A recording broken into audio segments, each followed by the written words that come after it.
মেঘ ফোনটা রাখতেই মেঘের বড় ফুপি ঢুকল রুমে খাবার নিয়ে।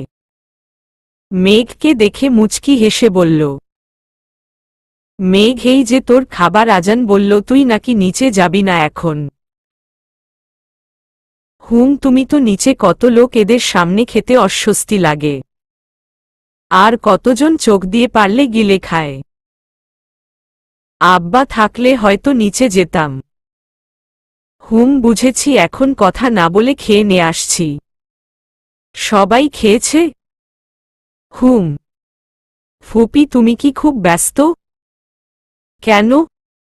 একটু খাইয়ে দেবে? কেন দেব না, দাঁড়া হাত ধুয়ে নিই। মেঘের ফুপি হাত ধুয়ে মেঘের জন্য ভাত মাখাতে লাগল। তা দেখে বলল, ধন্যবাদ ফুপি আমার কথা রাখার জন্য। তবে জানো কি, কিছু জিনিস খুব করে চাইলেও পাওয়া যায় না। আবার কিছু জিনিস অনাকাঙ্ক্ষিতভাবে খুব সহজেই পাওয়া যায়।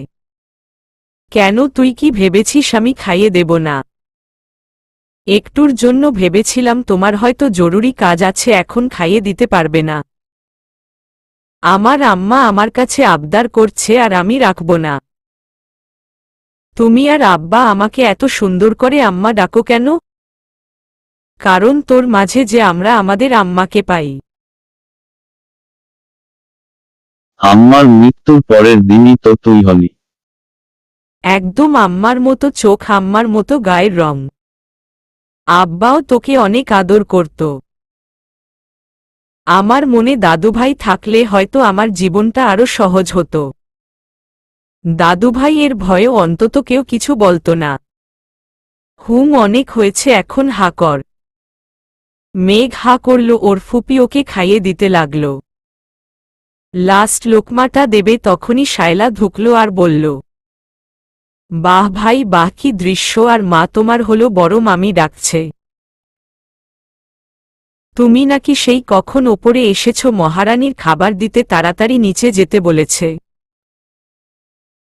শেষ বলেই তিনি হাত ধুয়ে প্লেট নিয়ে নিচে চলে গেল। তখন মেঘ বলল, আপুর সাজানো শেষ? শেষ। এখন তিনি জামাইকে দেখাচ্ছে কেমন লাগছে।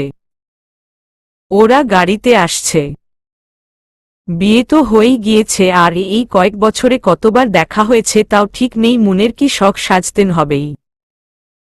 আপু সাজতেন ভালোবাসে, তাই বাদ দাও না। তুই রেডি হয়ে নে। আমার আবার রেডি হতে কি লাগবে, ওই সিম্পল নর্মাল গ্রাউন্ডটা আর হিজাব, ব্যাস। আপনি তো আবার প্রাকৃতিক সুন্দরী, প্রসাধনীর দরকার হয় না। এখন বলো, তোমার জামাই আসবে না? নাকি এসেছে দেখিনি আমি। এসেছে কোথাও, হয়তো আড্ডা দিচ্ছে জিয়ানের সাথে, ও তো আজকে অফিস যায়নি। আব্বা ফিরেছে? একটু আগে। আচ্ছা ঠিক আছে, তাহলে আমি তৈরি হয়ে নিই। আর তুমি ও হও।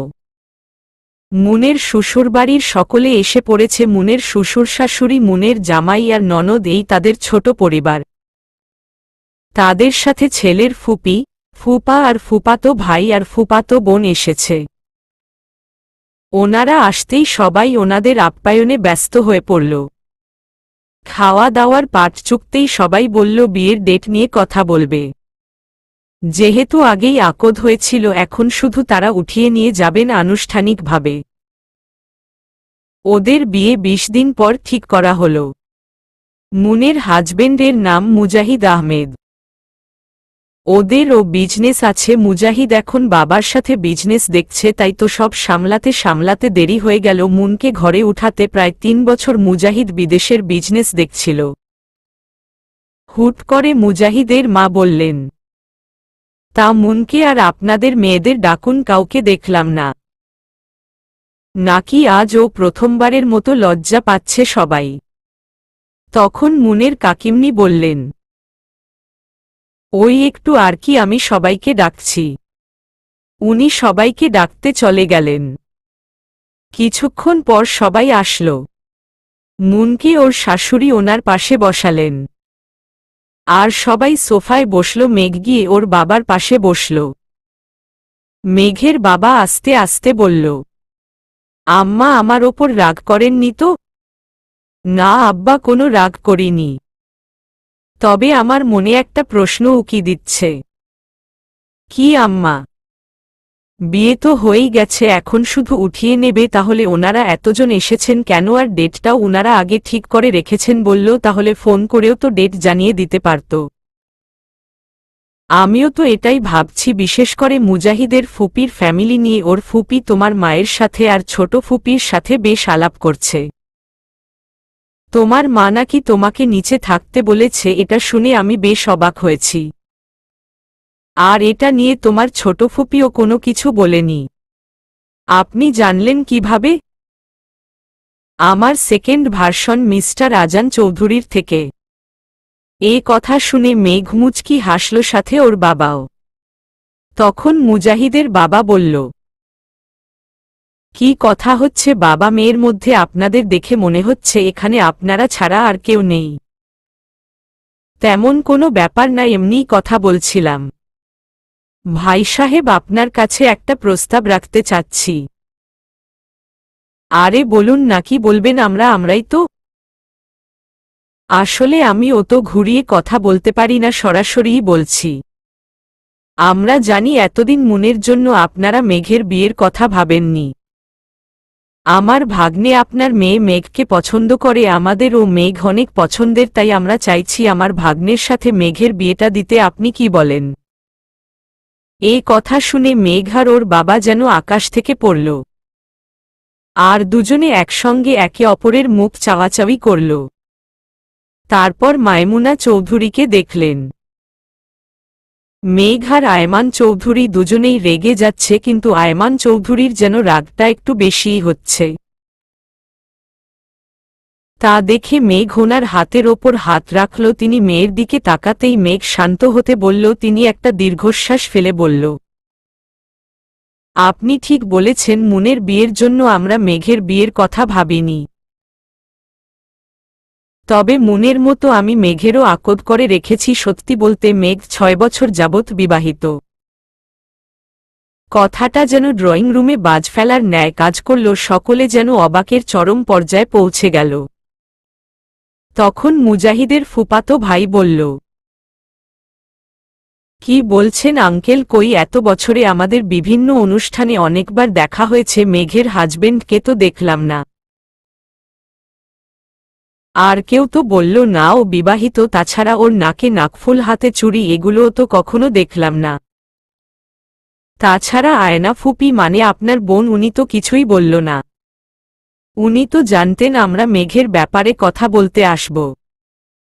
এ কথা শুনে আয়মান চৌধুরী যেন আরো রেগে গেলেন, কিন্তু শান্ত স্বরে বলল, আসলে মেঘের বিয়ের ব্যাপারটা আমরা পরিবারের কয়েকজন ছাড়া আর কেউ জানে না, এমনকি আমার বোনেরাও না। তাছাড়া ইসলাম শরীয়তের কোথাও এগুলো নেই, নাকফুল, চুরি পরা, তাই আমার মেয়ে সেসবের ধার ধারে না। আর মেঘের হাজবেন্ড কয়েক বছর বিদেশে ছিল, আর ওরা মুনের বিয়ের জন্য অপেক্ষা করছিল। মুনের বিয়ে হয়ে গেলে আমি মেঘের বিয়ের আনুষ্ঠানিকতা সম্পন্ন করব। সমস্যা নেই, মুনের বিয়েতে তারা উপস্থিত থাকবেন।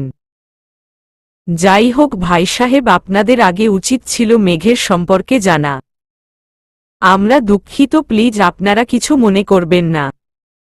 মুনের থেকে আগে জেনে নেওয়া উচিত ছিল। আজ তাহলে উঠি? আচ্ছা ঠিক আছে। খুব তাড়াতাড়ি আমাদের আবার দেখা হবে ইনশাআল্লাহ।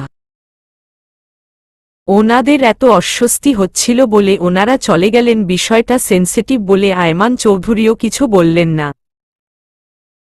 সবাই চলে গেলে আয়মান চৌধুরী মায়মুনা চৌধুরীর সামনে গিয়ে বলল, তুমি জানতে মেঘের সাথে ওই ছেলেটার বিয়ে কথা বলবে?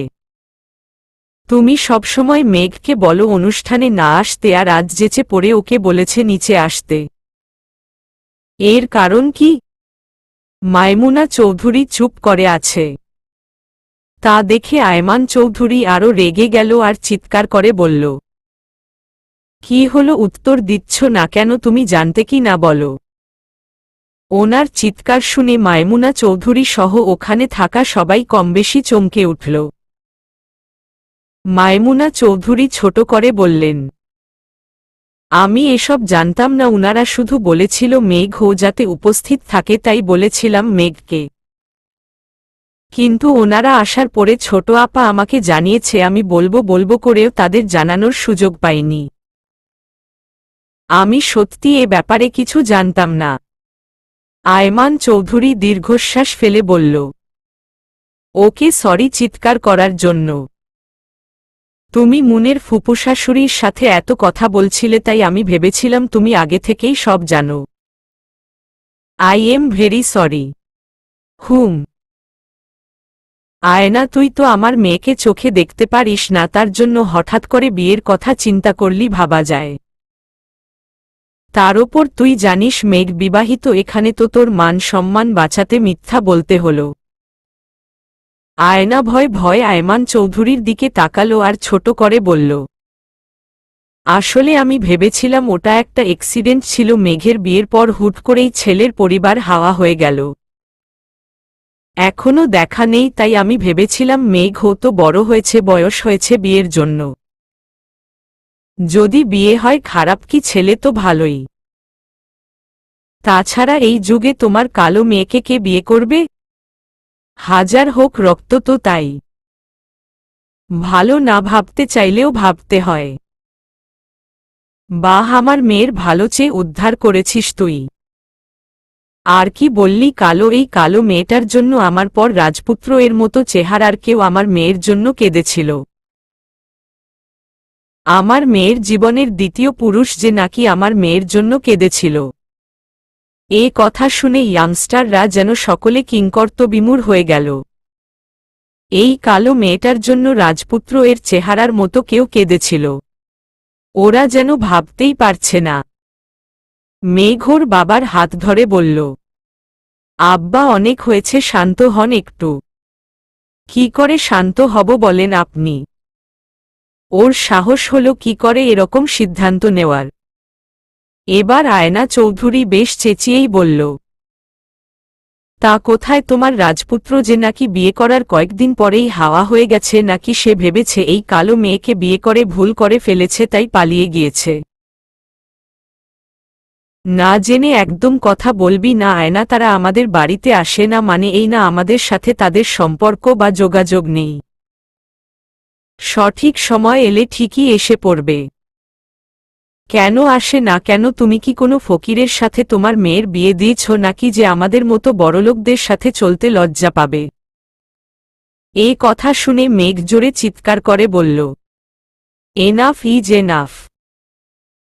চিৎকারটা এতই জোরে ছিল যে সবাই চমকে উঠল, এমনকি আয়মান চৌধুরী নিজেও।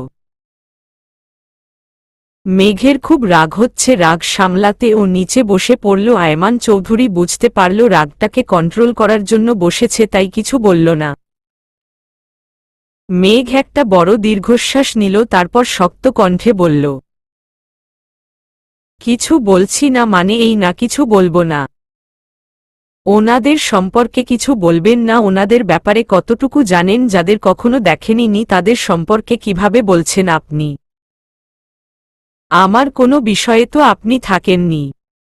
এমনকি আমার বিয়ের সময় আমার আব্বা আর মামারা ছাড়া আমার পাশে কেউ ছিল না। সবাই সবার ব্যস্ততা দেখিয়েছেন, কেউ থাকেননি আমার বিয়েতে। তাহলে কিভাবে পারলেন আপনি আমার আব্বা বা আমার সিদ্ধান্ত না নিয়ে ওনাদের সাথে কথা বলতে? এই কথা শুনে বড়রা সকলে মাথা নিচু করে ফেলল, আসলেও কেউ ছিল না সেদিন। এমনকি ইয়াংস্টাররা এই বিষয়টা কোনো গুরুত্ব দেয়নি। তখন জিয়ান বলল, সত্যি কাকাই, মেঘের বিয়ে হয়ে গেছে। কেন? তখন তো তোমাকে বলেছিলাম, তুমি বলেছিলে তোমার কাছে তোমার কলেজের ট্যুর ইম্পর্টেন্ট, তুমি বিয়েতে থাকতে পারবে না। তোমার সাথে আমার বড় কন্যা মুন ও গেল তার বোনের থেকে, তখন ট্যুরটা ইম্পর্টেন্ট ছিল। শিফাকে নিয়ে জাহানারা তোমাদের মামার বাড়ি চলে গেল। বড় আপা যে কিনা আসতে চেয়েছিল, কিন্তু তখন তারা বিদেশে ছিল বলে আসতে পারেনি। আর আয়না তো সোজা নাকচি করে দিল, আসতে পারবে না।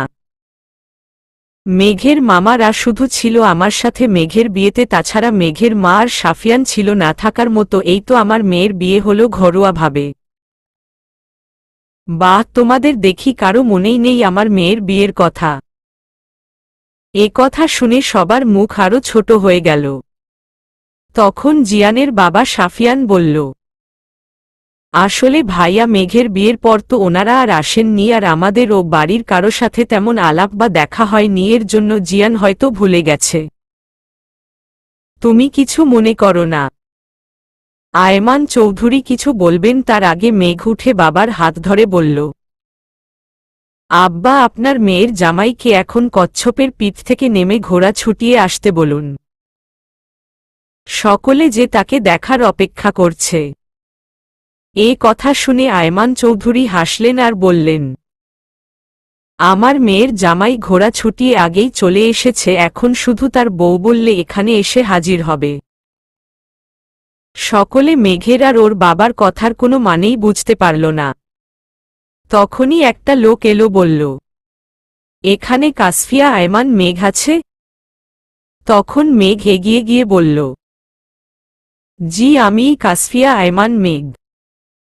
আপনি একটা পার্সেল নিয়ে যেতে বলেছিলেন। জি, আপনি একটু দাঁড়ান, আমি নিয়ে আসছি। তখন আজান বলল, আপু, আমি নিয়ে আসছি। ওইগুলোই তো দুপুরে বললে? হ্যাঁ, ওগুলো আলাদাভাবে প্যাকেট করে রেখেছি টেবিলের ওপর। আচ্ছা। আজান চলে গেল। কিছুক্ষণ পর একটা বক্স নিয়ে ফেরত আসলো মেঘ। লোকটার হাতে বক্স দিয়ে বলল, বক্সটার ওপরে নাম লেখা আছে, তার হাতেই দিবেন, আর কারো হাতে না। দরকার পড়লে তার জন্য অপেক্ষা করবেন, কিন্তু তার হাতেই দিবেন। ওকে ম্যাম, ধন্যবাদ। লোকটা চলে গেল। তখন মেঘ বলল, এই আজান, আইসক্রিম খেতে যাবি? চলো, কিন্তু আর কাউকে নেবে না। আচ্ছা, ঠিক আছে। তখন মেঘ একটু জোরেই বলল, আব্বা, আমি আর আজান একটু বাইরে যাচ্ছি, সন্ধ্যার আগেই ফিরে আসব। আচ্ছা, ঠিক আছে। মেঘ এমনভাবে সব করল যেন কিছুই হয়নি। ও বাড়ির বাইরে চলে গেল। আয়মান চৌধুরী বলল, এরপর মেঘের বিয়ের ব্যাপারে যেন আর কোনো কথা না শুনি।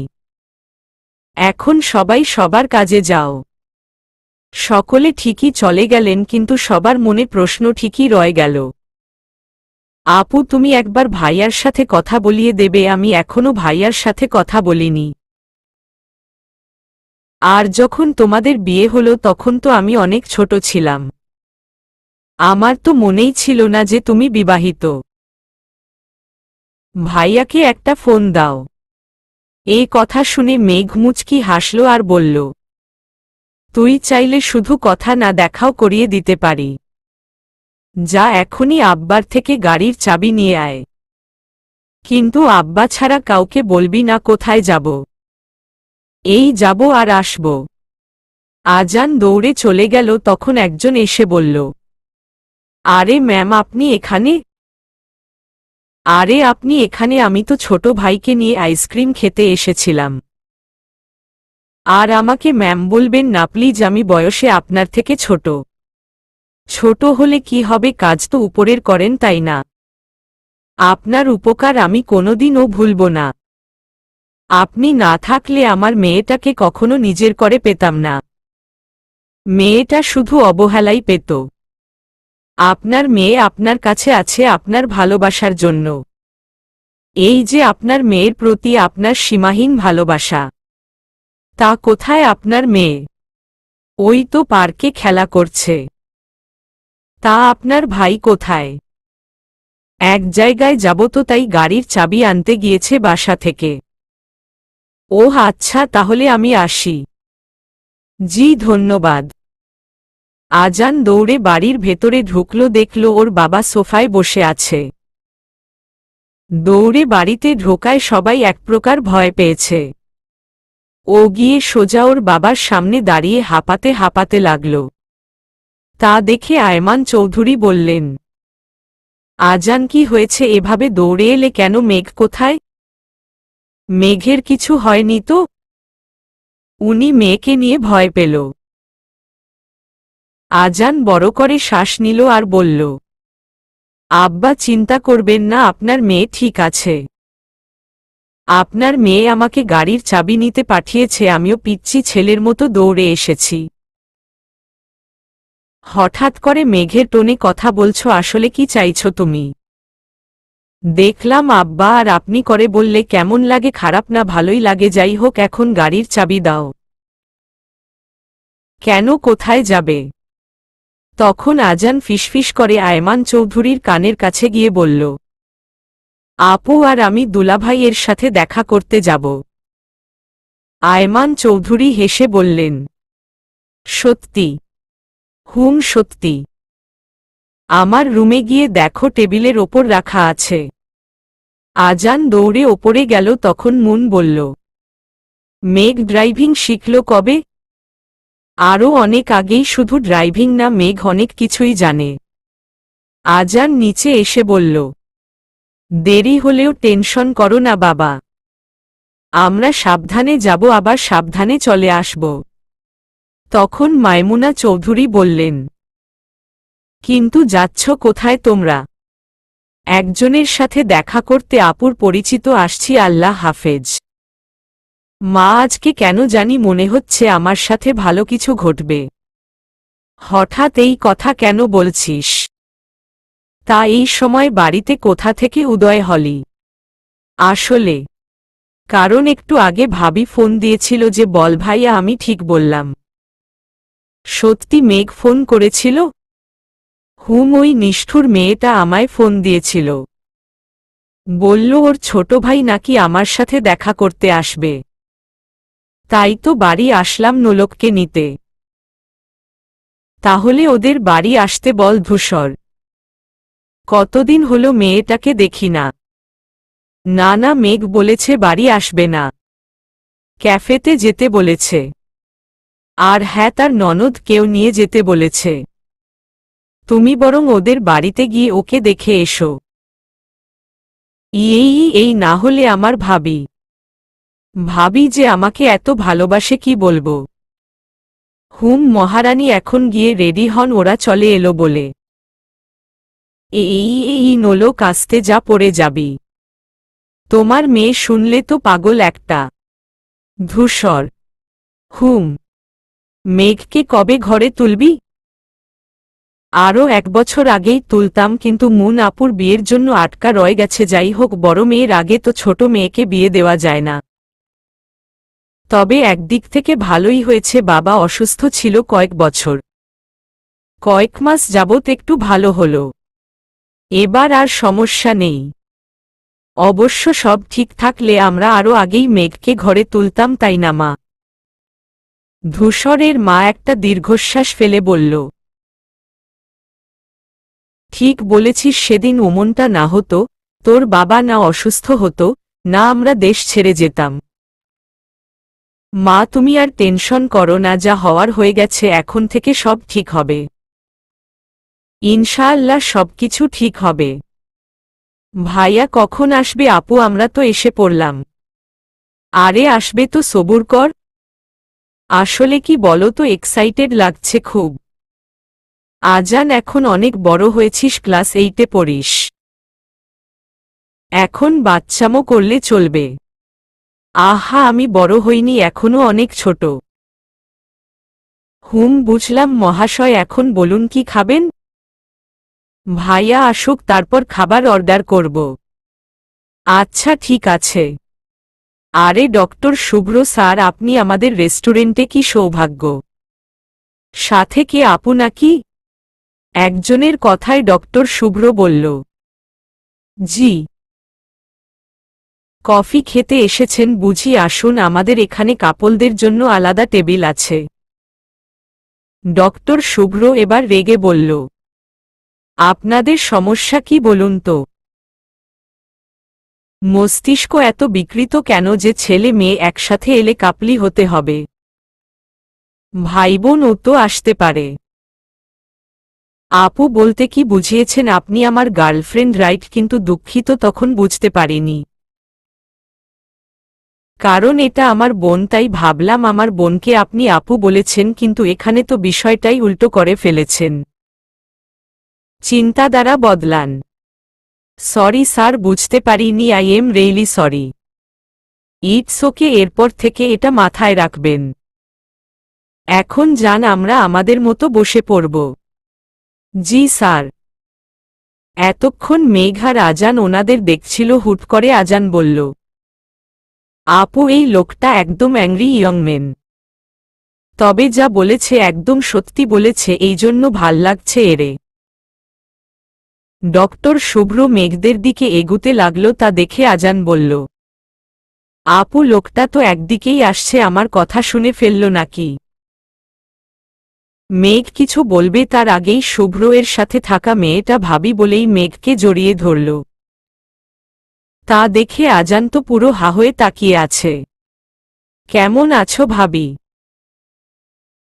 আলহামদুলিল্লাহ ভালো, তুমি কেমন আছো? আর বাসার সবাই কেমন আছে? আলহামদুলিল্লাহ আমরা সবাই ভালো আছি। তখন শুভ্র মুচকি হেসে আজানের দিকে হাত বাড়িয়ে বলল, আসসালামু আলাইকুম ছোট ভাইয়া, আমি ধূসর এহসান শুভ্র ওরফে ডক্টর দিয়ে শুভ্র, তোমার মেঘ আপুর হাজবেন্ড। আজান কি বলবে বুঝতে পারছে না। ও একবার ধূসরের দিকে আবার মেঘের দিকে তাকাচ্ছে। এদিকে নোলক মেঘকে ছেড়ে আজানের দিকে তাকাল। তখন মেঘ বলল, কিরে তোকে কি বলল উনি, শুনতে পাসনি? ওরকম হা হয়ে কি দেখছিস? তখন আজান হাত মিলিয়ে বলল, ওয়ালাইকুমুস-সালাম। তাহলে এই অ্যাংরি ইয়ং ম্যান আমার ছোট দুলাভাই? ও মাই আল্লাহ। ধূসর আর নোলক বসল, আর বসেই শুভ্র বলল, অ্যাংরি ইয়ংম্যান ম্যান? এই যে একটু আগে ওনার সাথে অ্যাংরি ইয়ংম্যানের মতো কথা বললেন। কথাই এমন ধরনের বলল যে অ্যাংরি হতেই হলো ছোট ভাইয়া। তবে আমি কিন্তু শুধু অ্যাংরি ইয়ংম্যান না, যে যেমন আমি তার সাথে তেমন, বুঝতে পারলেন ছোট ভাইয়া? জি বুঝেছি। গুড, তা ছোট ভাইয়া কেমন আছেন? আলহামদুলিল্লাহ ভালো আছি। আর ভাইয়া আপনি আমায় ছোট ভাইয়া কেন বলছেন, আর আমি আপনার কমপক্ষে 12 বছরের ছোট হব? আপনি নাকি আয়মান চৌধুরী সেকেন্ড ভার্সন, আব্বা আমায় বলেছে, তাহলে সম্মান দিতে হবে না? আমার এত সম্মানের দরকার নেই, কেমন লজ্জা লাগছে। আপনি আমায় তুমি করে আর নাম ধরে বইলেন, তাহলে আমাকেও তুমি বলতে হবে। ওকে ডান। তুমিও আপুর মতো আব্বা বলো। হুম। তখন নোলক বলল, আরে ভাই আমাকে আর ভাবিকে একটু চান্স দাও। আর আজান, আমি হচ্ছি তোমার বোনের একমাত্র ননদ নোলক। আসসালামু আলাইকুম আপু। ওয়ালাইকুমুস-সালাম। তা হুট করে তোমার ভাইয়াকে কিভাবে মনে পড়ল? আর বলবেন না আজ না। তখন মেঘ বলল, কিছুই না, আসলে ও ভুলে গেছিল ওর ভাইয়ার চেহারা, আজ আপুর বিয়ের দিন ঠিক হল। তখন মনে পড়ছে আমার বিয়ে হয়েছে, অথচ সে তার ছোট বোনের জামাই চিনে না। তাই বায়না করল। তাই না আজান? বোনের কথা বুঝতে পেরে আজান বলল, হুম তাই তো। আচ্ছা ভাইয়া, আপনি ডাক্তার হলেন কবে? কেন? আরে আপনি যখন বিয়ে করলেন তখন তো আপনি স্টুডেন্ট ছিলেন, আবার এখন নামকরা ডক্টর হয়েছেন, তাই বললাম। তোমায় কে বলল আমি নামকরা ডক্টর? রেস্টুরেন্টে আসার পর ওই ভাইয়াটা আপনাকে দেখেই চিনতে ফেলল। আমার এক বন্ধুর বাবার অপারেশন আপনি করেছেন, খুব ভালো আর নামকরা ডক্টর নাকি আপনি? ডক্টর দিয়ে শুভ্র। অবশ্য প্রথমে বুঝিনি, আপনার ইন্ট্রো দিলেন তখন মনে পড়ল সেই ডক্টরের কথা। ওহ আচ্ছা। আসলে যখন তোমার আপুকে বিয়ে করি তখন আমি মেডিকেলে পড়তাম। এখন তো 6 বছর কেটে গেছে, অনেকটা সময়, এখন ডক্টর হয়ে গেছি। ওহ আচ্ছা, আপু কোনো ক্লাসে পড়েন? আপনিও ভাইয়ার মতো ডক্টর হবেন নাকি? আমি ইন্টার সেকেন্ড ইয়ারে পড়ি। আর ডক্টর আরে না বিয়ে করে সংসারী হব, পড়াশোনা একদম ভালো লাগে না। তুমি জানো বাড়ির সবাই আমাকে জোর করে পড়াচ্ছে। নোলকের কথা বলার ভঙ্গি দেখে আজান আর ধূসর হাসল, মেঘ ও মুচকি হাসল। হুট করে নোলক বলল, ভাইয়া তুমি আর ভাবি মিলে ছাদ থেকে ঘুরে আসো, এই রেস্টুরেন্টের ছাদ ও অনেক সুন্দর ডেকোরেশন করা। ততক্ষণে আমি আর আজান একটু আড্ডা দিই। আমাদের দুজনের আড্ডা জমবে বেশ, কি বলো আজান? হ্যাঁ আপু, যাও তুমি আর ভাইয়া মিলে ঘুরে এসো। ধূসর বোধহয় এই সুযোগের আশায় ছিল। কথাটা শুনে ও মেঘের হাত ধরে বলল, ওরা দুজন যখন বলছে তাহলে চলেন ম্যাডাম, ঘুরে আসি ছাদ থেকে। ধূসর মেঘকে নিয়ে ছাদে চলে গেল। ছাদে গিয়ে দেখল সত্যি সুন্দর একটা নদীর তীরে রেস্টুরেন্টটা। ছাদ থেকে এর ভিউটা অনেক সুন্দর। ওখানে দোলনাও আছে। মেঘ গিয়ে দোলনায় বসল, ধূসর ও পাশে বসল। মৌনতা কাটিয়ে মেঘ বলল, কেমন আছেন ধূসর? আমার নিষ্ঠুর বউ যেভাবে রেখেছে তবে যেমনই রাখুক না কেন আলহামদুলিল্লাহ। জিজ্ঞেস করবেন না আমি কেমন আছি? না, কারণ এটা তোমার কাছে সবথেকে কঠিন প্রশ্ন। এর উত্তর তোমার কাছে ধূসর রঙের মতো কেমন তুমি নিজেই জানো না। মেঘ কিছু বলল না, মুচকি হেসে ধূসরের দিকে তাকাল। তা দেখে ধূসর বলল, তুমি জানো তোমার হাসি কত সুন্দর, এভাবে সবসময় হাসবে।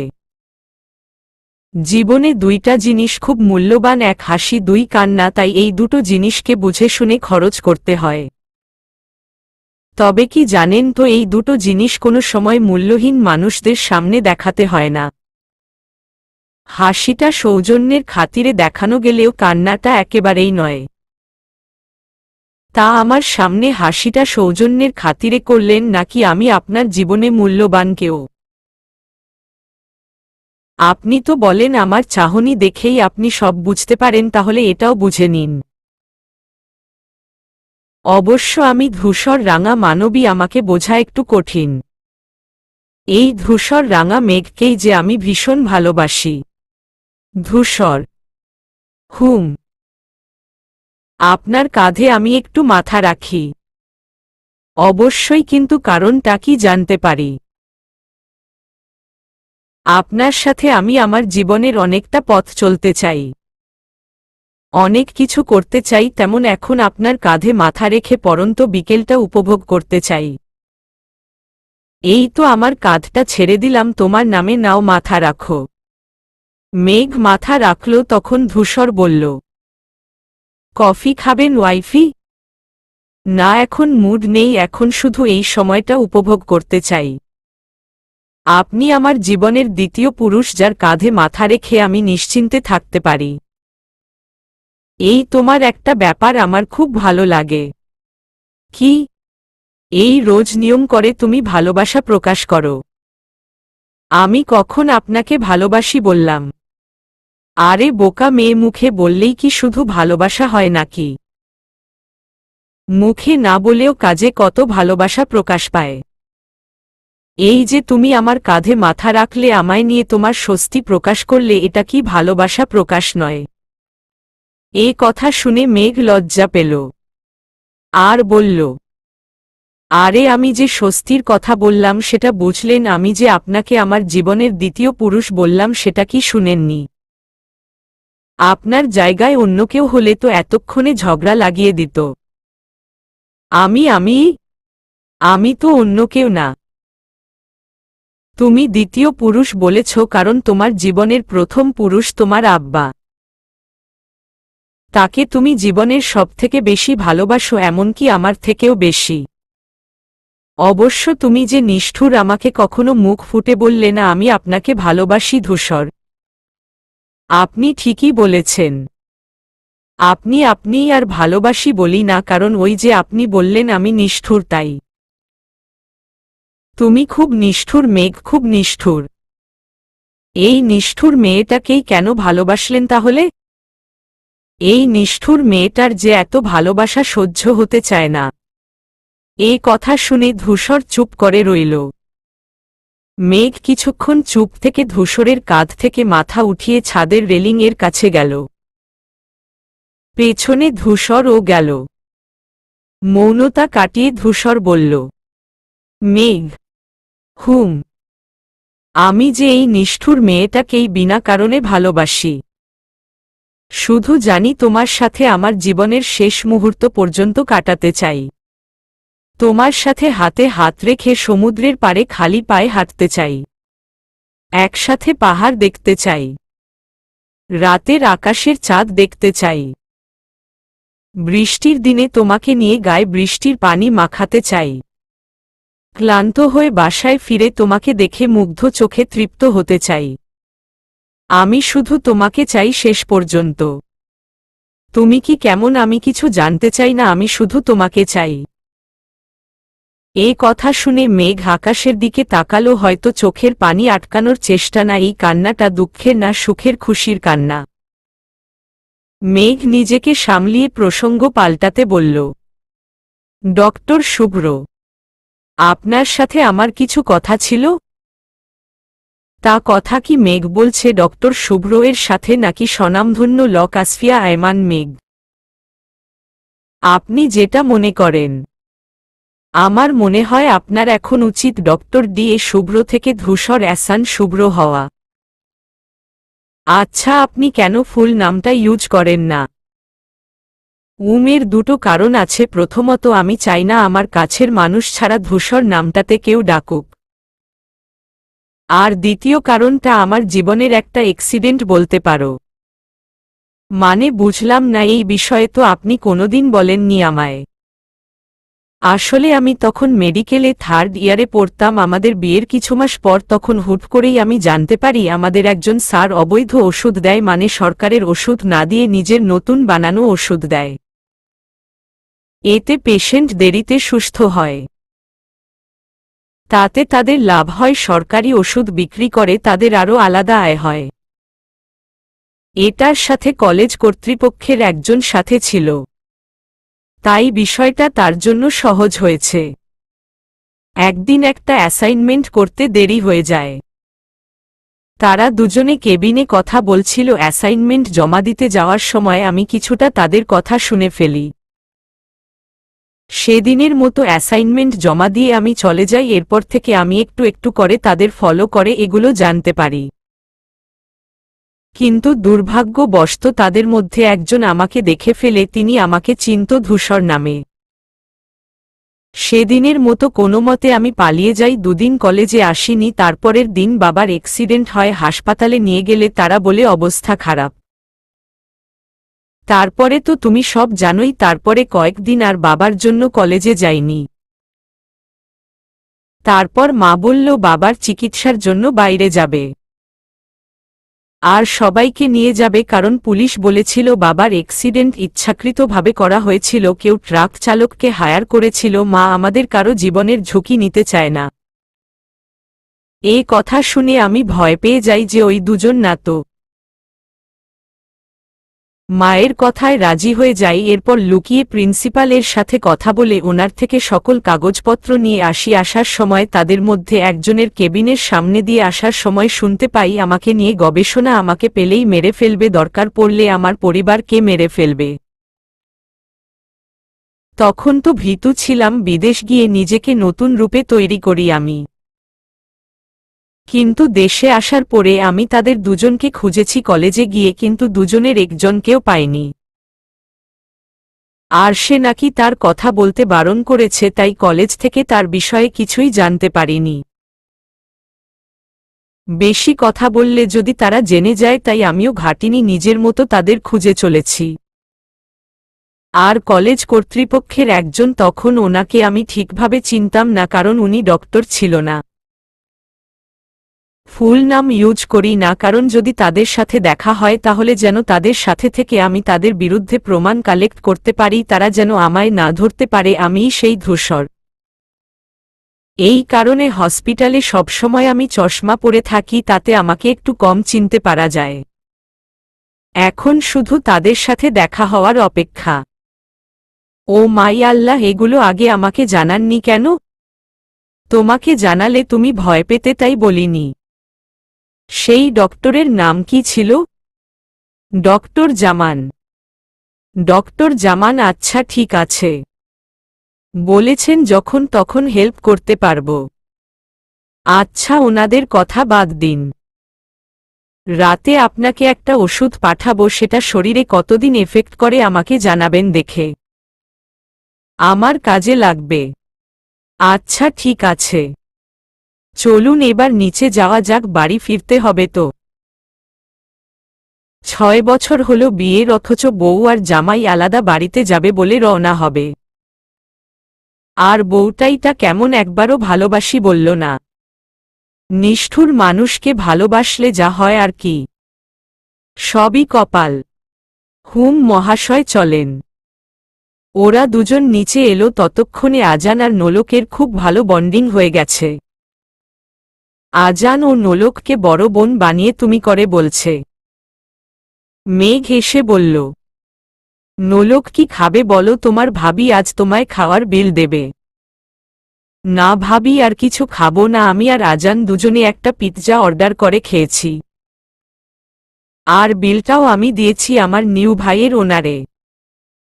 তখন ধূসর বলল, তোর ভাই বানাতে সময় লাগে না তাই না? আচ্ছা তাহলে আজ উঠি, এখন আবার হসপিটালে যেতে হবে নোলককে নামিয়ে। ভাইয়া আমাদের বাড়িতে কবে যাবে সবাইকে নিয়ে? ইনশাআল্লাহ খুব তাড়াতাড়ি আজান। ইনশাআল্লাহ। ওরা চারজন একসাথে বের হল। বের হওয়ার সময় ধূসর বলল, তোমরা 1 মিনিট দাঁড়াও, আমি এখনই আসছি। ধূসর একটা প্যাকেট আজানের হাতে দিয়ে বলল, এখানে তোমার পছন্দের চকলেট আছে, আমার তরফ থেকে গিফট। আমার দেখা তুমিই একমাত্র এত বড় ছেলে যে নাকি চকলেট খায়। তোমায় প্রথম আলাপেই কি দেব ভেবে পাচ্ছিলাম না, তখন চকলেটের কথা মাথায় এলো তাই নিয়ে এলাম। শুক্রিয়া ভাইয়া। আচ্ছা, আল্লাহ হাফেজ, সাবধানে যেও। আল্লাহ হাফেজ। তোমরাও সাবধানে যেও। আর মেঘ বাড়ি পৌঁছে ফোন দিও। হুম। ওরা দুজনে দুজনের দিকে তাকালো, মনে হচ্ছে চোখ দিয়েই অনেক কিছু বলে দিচ্ছে। মেঘ আজানকে নিয়ে গাড়িতে উঠল আর ওদের গন্তব্যে চলে গেল। ধূসর রাও নিজেদের গন্তব্যে চলে গেল। সন্ধ্যায় বাড়ি ফিরে মাগরিবের নামাজ পড়ে মেঘ আয়মান চৌধুরীর ঘরের সামনে গিয়ে বলল, আব্বা আসবো? আয়মান চৌধুরী নিজের ঘরেই ছিল, মাইমুনা চৌধুরীও ছিলেন। মেঘের কথায় দুজনেই দরজায় তাকালো। আয়মান চৌধুরী বললেন, আসেন। আম্মা কিছু বলবেন? হুম, বলেন। আমাকে দুদিনের জন্য সিলেট যেতে হবে কাজে, তাই অনুমতি নিতে এসেছি। কে কে যাবেন আপনারা? যারা সব সময় যাই তারাই যাব। আচ্ছা ঠিক আছে। রওনা দেবেন কখন? কাল ভোরে ফজরের নামাজ পড়ে। আচ্ছা ঠিক আছে। আব্বা, আরেকটু কথা ছিল একা। এ কথা শুনে আয়মান চৌধুরী মাইমুনা চৌধুরীর দিকে তাকালো আর বলল, আম্মা চলেন আমরা স্টাডি রুমে যাই, আপনার সাথেও আমার কিছু কথা ছিল। ঠিক আছে। মেঘ চলে গেল, পেছনে আয়মান চৌধুরীও গেল। মাইমুনা চৌধুরী শুধু তাকিয়ে দেখল, এদের মাঝে কি কথা হয় তিনি জানেন না আর জানার চেষ্টাও করেন না। এমনকি মেঘ কি কাজ করে সেটাও জানে না। দুজনে স্টাডি রুমে গেল। মেঘ বলল, আব্বা, আকাশ মাহমুদ ফিরে এসেছে, এবার কি করব? আপনাকে তেমন কিছুই করতে হবে না, আগে যেমন ভাবে করতেন তেমন ভাবেই করতে হবে। আর আপনি আপনার কাজ ভালোভাবেই করতে পারেন।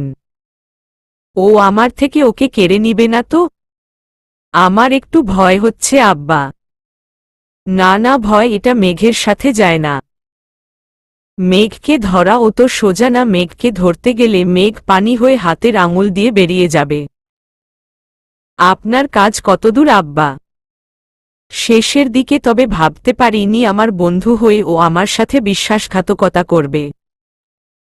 ও ইচ্ছে করে আপনার ওপর আঘাত করেছিল। সেটা কোনো দুর্ঘটনা ছিল না। তার লোকের মাধ্যমেই আপনি সেখানে পৌঁছেছিলেন। যদি সেদিন সাহায্যের জন্য সে না থাকত তাহলে আপনাকে শেষ করেই দিত আম্মা। তার খেল খতম করতেই তো সিলেট যাচ্ছি আব্বা, প্রমাণ আনতে।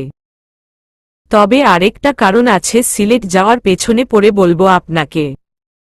আর এবার ধূসর ও আমার সাথে যাচ্ছে, তাহলে আমার আর চিন্তা নেই। কিন্তু তাকে রেখে যাবেন কার কাছে? আমরা সবাই তো যাচ্ছি না, শুধু দুজন যাচ্ছি, বাকিরা তার সাথে থাকবে। কিন্তু আমি চেয়েছিলাম তাকে ঘুরিয়ে আনতে, কিন্তু ধূসর বললেন উনি যাবে, তাই তাকে নেওয়া সম্ভব না। আর ধূসরকে বললেও আমার কথা শুনবেন না, যাবেই। তাই তাকে নিয়ে যাওয়া ক্যান্সেল। এত রিস্কের মধ্যে তাকে না নেওয়াই ভালো, এর থেকে ধূসর যাক, আমিও নিশ্চিন্তে থাকতে পারব। আরে ওখানে রিস্ক কোথায় যাব, প্রমাণ খুঁজব আর আনব, কিন্তু আপনি আর ধূসর তো এমনভাবে বলছেন যেন আমি যুদ্ধ করতে যাচ্ছি। আপনি যতটা সহজ ভাবছেন ততটা সহজ নয়। ধূসর ডক্টর ও এই বিষয়ে আপনাকে অনেকটাই সাহায্য করতে পারবে। আর আপনি সহজে ঢুকতেও পারবেন সেখানে। বুঝেছি, সেই জন্যই তো ধূসরকে মানা করিনি। অবশ্য আরেকটা কারণও আছে। ওকে বেস্ট অফ লাক আম্মা, এবারও আপনিই জিতবেন ইনশাআল্লাহ। ইনশাআল্লাহ আব্বা, সে যদি শুধু আমার ক্ষতি করত তাহলে তাকে আমি কিছুই বলতাম না। কিন্তু সে আপনার ক্ষতি করতে চেয়েছে, আরও অনেক মানুষের ক্ষতি করেছে এবং করে যাচ্ছে, একে কি করে ছেড়ে দিই? আম্মা, আল্লাহর ওপর ভরসা করে সামনে এগিয়ে যান। আপনারই জয় হবে নিশ্চিত ইনশাআল্লাহ। ইনশাআল্লাহ আব্বা, দোয়া করবেন যেন সব সহজভাবে করতে পারি। এহসান ভিলা। ধূসরের বড় ভাই দিশান বলল। ধূসর, আজ নাকি মেঘের সাথে দেখা করতে গিয়েছিলি? তখন ধূসর বলল, আসলে মেঘের ছোট ভাই আজান দেখা করতে চেয়েছিল, তাই আর কি। তা কেমন দেখল তোকে? প্রথমেই অ্যাংরি ইয়ংম্যান বলেছে। এ কথা শুনে সকলেই হেসে উঠল। তখন ধূসরের মা দিলরুবা খানম বললেন, সেখানে গিয়ে আবার কি রাগ দেখিয়েছিস? এমনিতে তো তুই খুব রাগী, এমনি তো আর তোকে অ্যাংরি ইয়ংম্যান বলেনি। তখন নোলক বলল, আমি বলছি। নোলক সব বলল। সব শুনে ওদের মা বলল, ঠিকই আছে তাহলে। তবে জানো মা, ভাবির ভাই না একদম ভাবির মতো কিউট। যদিও ভাবির থেকে অনেক সুন্দর, তবে ভাবির থেকে বেশি কিউট কেউ হতেই পারে না। তখন ধূসর বলল, হইছে ভাবির চেলা, এবার থামো। ওই একদম আমাকে চেলা বলবে না। এই যে তোমাকে ছেড়ে ভাবির প্রশংসা করছি, তোমার জ্বলছে নাকি? আমার জ্বলবে কেন রে? হইছে ভাই, তোরা থামো। দিশানের কথায় ওরা দুজন চুপ হল। তখন ওদের বাবা জুবাইর এহসান বলল, আমাদের একবার ও বাড়িতে যাওয়া উচিত। আয়মান ও বলছিল, সেই কবে গিয়েছিলাম, তারপর এত ঝামেলার মধ্যে সব এলোমেলো হয়ে গেল। আয়মান ছাড়া আর কারো সাথে তেমন আলাপও নেই। আমরা নাকি চৌধুরী বাড়ির কুটুম। তখন দিলরুবা খানম বললেন, যা হয়েছে তা কিছুই আমাদের হাতে নেই। তুমি মন খারাপ করো না, কালই আমরা যাব। তাহলে আয়মান ভাইকে বলে দাও। তাহলে কাল না, আরও দুদিন পর যাও। ধূসর এর কথায় সবাই ওর দিকে তাকালোট আর বলল, কেন? কারণ আমি আর মেঘ দুদিনের জন্য সিলেট যাচ্ছি কাজে। এই কথা শুনে দিলরুবা অস্থির হয়ে জিজ্ঞেস করল, সিলেট? ওখানে আবার কেন? রিল্যাক্স মা, ওখানে মেঘের কাজের জন্য যাচ্ছি। তাছাড়া অনেক দিন হলো আমি আর মেঘ কোথাও ঘুরতে যাই না, তাই এই সুযোগটা কাজে লাগাই। আচ্ছা ঠিক আছে, তবে ওই বাড়ির আশেপাশেও যাবে না। আচ্ছা ঠিক আছে। কিন্তু ধূসর মনে মনে বলল, সরি মা, মাফ করো, পুরো সত্যিটা বলতে পারলাম না। বললে যে তুমি আরো অস্থির হয়ে পড়তে। আমি যে তোমাকে আর টেনশন দিতে চাই না। আমরা তাহলে দুদিন পরেই যাব, মেঘ ফিরুক। ফিরেই সারপ্রাইজ পাবে, সেটাই দারুণ হবে। হুম। ভাবি আর রিম, ঝিমরা কবে আসবে ভাইয়া?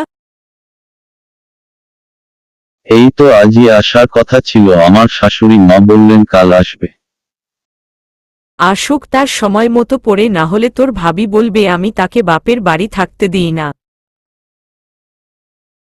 তোমার তো তাও বউ বাপের বাড়ি যায় আর আসে, কিন্তু আমার বউ যে নাকি বিয়ের এবছর ধরে শুধু বাপের বাড়ি থাকে, মাঝে মাঝে আমাদের সাথে দেখা করে যায়। কি নিষ্ঠুর মেয়ে, একদিন আগ বাড়িয়ে কলও দেয় না।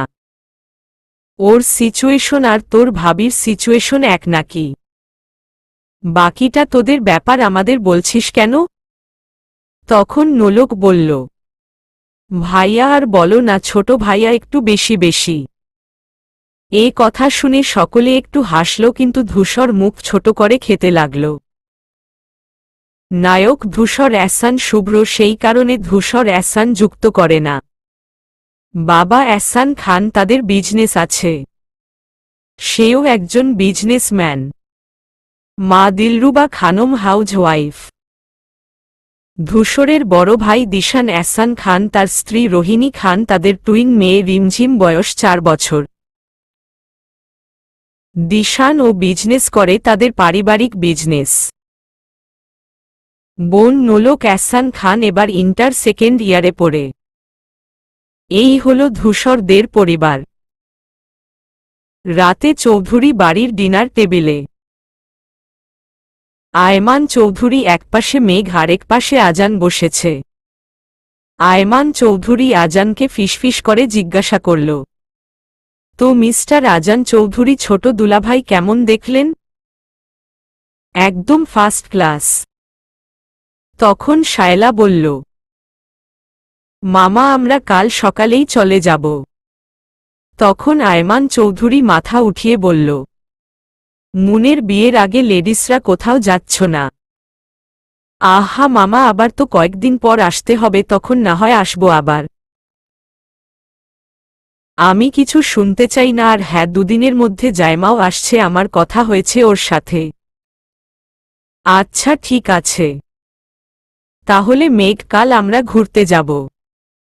তখন মেঘ বলল, সরি আপু, হবে না, কাল সকালে আমি সিলেট যাচ্ছি কাজে, দুদিনের জন্য। তখন আয়না চৌধুরী বলল, কি এমন কাজ করিস জানলামই তো না। পড়াশোনা শেষ পর্যন্ত তো শুধু শুনলাম। তখন আয়মান চৌধুরী বলল, ওর বিষয়ে তোদের না জানলেও চলবে, আমার মেয়ে আমি জানলেই হলো। আমি জানি মেঘ কেন যাচ্ছে। বাকিদের এ নিয়ে কথা না বলাই ভালো। খাবার টেবিলে মেঘকে নিয়ে আর কোনো কথা হলো না। খাওয়া শেষে আজান সবাইকে চকলেট বিলাচ্ছে। সবাই সোফায় বসে আছে, শায়লার জন্য মেঘও বসে আছে। আসলে ধূসর ওকে অনেকগুলো চকলেট দিয়েছে, এতগুলো চকলেট তো আর একসাথে খাওয়া যায় না, তাই সবাইকে দিচ্ছে। মেঘকেও দিল আর বলল, আপু এই চকলেটগুলো খেয়ে আমার জন্য একটু, আর যে দিয়েছে তার জন্য একটু দোয়া করো, যাতে একটা করে ভালো বউ পায়। তখন মেঘ বলল, তবে রে, তার জন্য নতুন একটা হলেও মন্দ হয় না। এই তুই দাঁড়া, তোর হচ্ছে। বলেই মেঘ উঠে দাঁড়ালো, তা দেখে আজান দৌড় দিল। মেঘ এখন আজানের পেছনে দৌড়াচ্ছে, এই বিষয়টা যেন কারো হজম হচ্ছে না। মেঘ এভাবে দৌড়াচ্ছে, এটা ও ছোটবেলায় করত, হুট করেই সব বন্ধ করে একা থাকত। এতদিন পর এভাবে দেখে আয়মান চৌধুরী বেশ খুশি হলেন, বুঝতে পারল তার মেয়ের মন আজ খুব ভালো। আজান হাঁপিয়ে গেছে ও দাঁড়ালো, তা দেখে মেঘ গিয়ে ওর কান ধরে বলল, আরও বলবি এরকম কথা? আরে আপু লাগছে, আমি তো মজা করছিলাম। কোনো বিষয় নিয়ে অহেতুক মজা করা একদম উচিত নয় আজান, এ কথা আগেও বলেছি তোকে। আচ্ছা সরি, আর করব না, এই যে ওয়াদা করলাম তোমায়। ঠিক আছে। তখনই আজানের নজর গেল সামনের দেয়ালে, ও বলল, দাঁড়াও আপু, আমি একটা লাঠি নিয়ে আসি, আর হ্যাঁ ওটার দিকে নজর রাখবে, কোথাও যেন না যায়, আর গেলেও কোথায় যাচ্ছে। আজান মেঘকে হাত দিয়ে দেখালো, মেঘ দেখতে পেল একটা টিকটিকি, তা দেখে মেঘ মুচকি হাসল। ততক্ষণে আজান চলে গেছে, মেঘ সেটাকে পাহারা দিতে লাগল। মেঘ আর আজান দৌড়ে ওপরে চলে এসেছে, তাই নিচের কেউ এটা লক্ষ্য করেনি। আজান একটা লাঠি নিয়ে এলো, তখন মুন ওপরে ছিল, ও আজানের হাতে লাঠি দেখে বলল, কি রে তুই কোথায় যাচ্ছিস লাঠি নিয়ে? দেখতেই পাবে, আসো। আজান দেখল টিকটিকিটা সেখান থেকে একটু সরে গেছে, ও আস্তে আস্তে ভালোভাবে একটা বাড়ি মারল, এক বাড়িতেই টিকটিকিটা মার গেল, তা দেখে আজান বলল, আলহামদুলিল্লাহ, এক বাড়িতেই শেষ। তা দেখে মুন বলল, তুই টিকটিকে মেরে বলছিস আলহামদুলিল্লাহ? আরে আপু তুমি জানো না, মেঘ আপু বলেছে, আবু হুরায়রা থেকে বর্ণিত।